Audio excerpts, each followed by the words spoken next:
What is NATO Article 5? Have you ever wondered what happens if a country in a military alliance is attacked? This is where NATO Article 5 comes into play. NATO, which stands for the North Atlantic Treaty Organization, is a military alliance formed to ensure collective defense among its member states.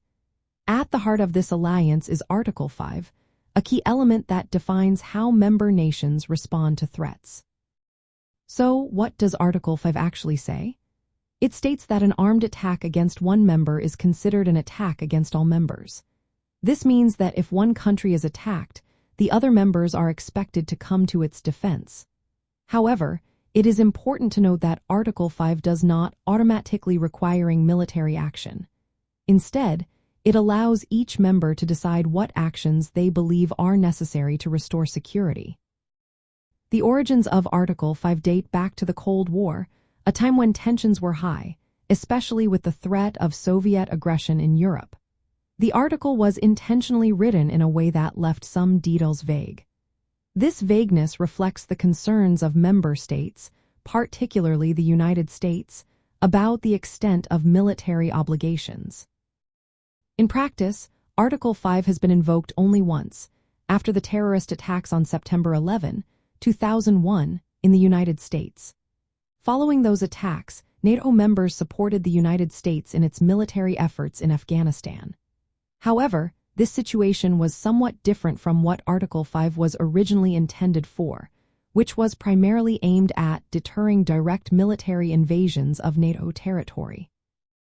From a libertarian viewpoint, Article 5 raises interesting questions. Libertarians often advocate for a foreign policy that emphasizes non-interventionism. They might argue that the commitments outlined in Article 5 could lead to unnecessary military entanglements in conflicts that do not directly threaten national security.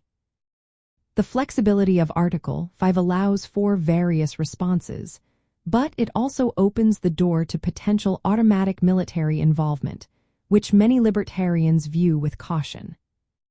The expansion of NATO and the role of Article 5 are closely tied to the alliance's mission of collective defense.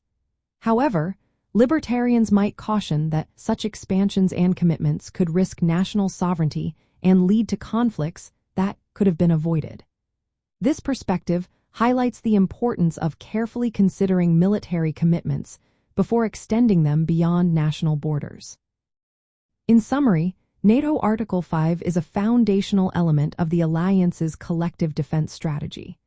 It emphasizes solidarity among member states while also allowing for individual discretion in responding to threats.